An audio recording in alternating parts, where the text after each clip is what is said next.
बिस्मिल्लाहिर्रहमानिर्रहीम। अस्सलाम वालेकुम। मैं हूं काशिफ ज़हूर और आप देख रहे हैं काशिफ फूड सीक्रेट। सबसे पहले पढ़ लेते हैं दुरूद पाक सल्लल्लाहु अला मोहम्मद सल्लल्लाहु अलैहि वसल्लम। आज हम बनाएंगे ईद उल अज़हा स्पेशल बीफ कढ़ाई। बहुत ही स्पेशल रेसिपी है, बहुत ही झटपट बनकर तैयार हो जाती है। ईद के दिन आपको गर्मी में चूल्हे के ऊपर खड़े होने की ज़रूरत नहीं। इतनी सॉफ्ट, इतनी जूसी और इतनी टेंडर के मुंह में जाते साथ ही घुल जाए। बहुत ही आसान रेसिपी है और घर में मौजूद चीज़ों से ही बनकर तैयार हो जाती है और बहुत जल्दी तैयार होती है।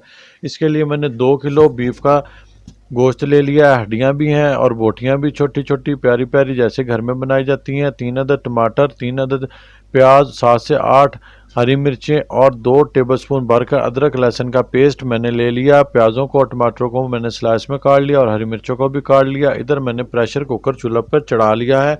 प्रेशर कुकर में मैं 1 प्याली ऑयल की डालूंगा और इसमें मैं प्याज शामिल कर दूंगा जिनको मैंने स्लाइस में रफली काट लिया था। बहुत नीटली हमें काटने की ज़रूरत नहीं। ये हमारा इतना अच्छा टेंडर गोश्त बनता है और इतना बेहतरीन इसकी ग्रेवी बनती है कि प्याज, टमाटर, मिर्चें आपको वो ढूंढने से नहीं मिलती। बिल्कुल स्मूथ ग्रेवी बनकर तैयार होती है। प्याज़ों को हमने हल्का सा सोते कर लेना है, बहुत ज़्यादा फ्राई नहीं करना। 1.5 से 2 मिनट ना हमने इनको गोल्डन करना है और ना ही डार्क ब्राउन करना है, बिल्कुल हल्का सा करना है। आपको मैं चेक कराऊंगा।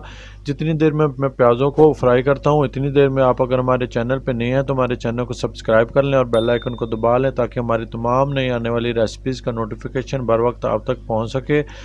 और अगर आपने हमारा चैनल पहले से ही सब्सक्राइब कर रखा है तो आपका तहे दिल से बहुत बहुत शुक्रिया। देखिए, अब हम सारा गोश्त बीच में शामिल कर देंगे। 1.5 से 2 मिनट मैंने प्याज़ों को भून लिया। मीडियम आंच पर गोश्त मैंने शामिल कर देना है और अब मैंने गोश्त को 4 से 5 मिनट भूनना है ताकि गोश्त का कलर भी चेंज हो जाए और ये अपना पानी भी छोड़ दे और पानी इसका खुश्क भी हो जाए काफ़ी हद तक, ताकि इसमें एक ख़ास जो स्मेल होती है गोश्त की वो भी ख़त्म हो जाए। आपको पता है ना, कुर्बानी के गोश्त में एक ख़ास स्मेल हमें महसूस होती है, वो इसी तरीके से दूर होगी। हमने इसको अच्छे से भून लेना है।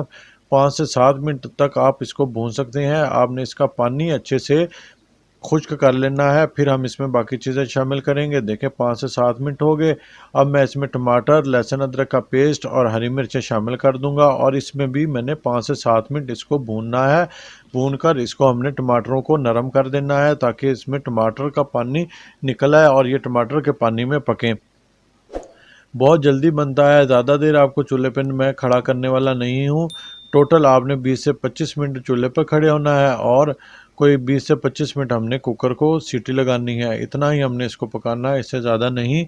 देखें, अब मैं सारे मसाले को अच्छे से मिक्स कर दूंगा और प्रेशर कुकर के ऊपर ढकना लगाकर इसको बंद नहीं करना, प्रेशर नहीं लगाना, सिर्फ सिंपली ढकना लगाकर इसको 5 से 7 मिनट मैं नरम होने दूंगा ताकि ये टमाटर अपना पानी छोड़ दें और इसमें हम गोश्त को गला लें। देखें, टमाटरों ने पानी छोड़ दिया है।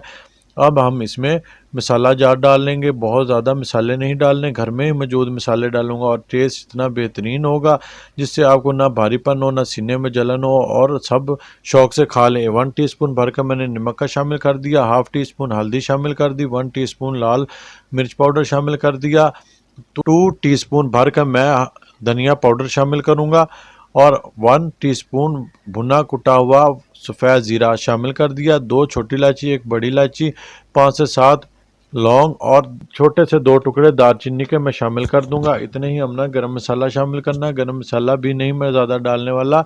हमने इसको बहुत लाइट बनाना है ताकि हमें कोई भी किसी किस्म की सीने में ना जलन हो, ना ही हमें गैस कोई प्रॉब्लम करे। अब मैं इसको अच्छे से मिक्स कर लूँगा और 1 से 1.5 मिनट मैं मसाले को भूनूंगा, ज़्यादा नहीं भूनने वाला। अब 1 से 1.5 मिनट भूनकर मैं इसमें पानी लगा दूंगा। 1 से 1.5 मिनट मैंने भून दिया।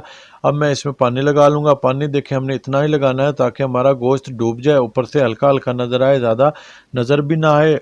इतना होगा हमारा कि हमारा गोश्त अच्छे से गल भी जाएगा और ग्रेवी के लिए थोड़ा सा पानी हमारा बच भी जाएगा। इस मसाले को मैंने अच्छे से चमचे से मिक्स कर लिया। अब मैं इसके ऊपर ढकना लगा दूंगा। ढकना लगाकर इसके ऊपर मैंने वेट लगा देना है और वेट के घूमने के बाद मैं इसको 20 मिनट तक कुक करूंगा। 20 मिनट मैंने इसको कुक कर लिया, इसका प्रेशर मैंने रिलीज़ कर लिया। अब हम ढकना हटाकर देख लेते हैं।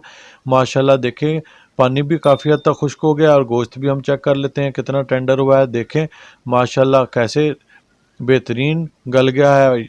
अभी इसने और भी पकना है 5 से 7 मिनट और इतना टेंडर हो जाना है कि मुंह में जाकर घुल जाना है, बुरकी टच करने की ज़रूरत है और बस इसने टुकड़ों में बिखर जाना है। अब मैं इसको कढ़ाई में निकाल लूँगा। आप प्रेशर कुकर में भी इसको पका सकते हैं, मैंने भी पका लेना था लेकिन आपको दिखाने के लिए ईजी है कि मैं इसको कढ़ाई में निकाल लूँ। मैंने इसको कढ़ाई में निकाल लिया। अब लास्ट इसमें 2 चीज़ें शामिल करनी है और 5 से 7 मिनट हमने मज़ीद चूल्हे पर खड़ा होकर इसको पकाना है ज़्यादा। अब मैं आपको चूल्हे पर खड़ा करने वाला नहीं हूँ।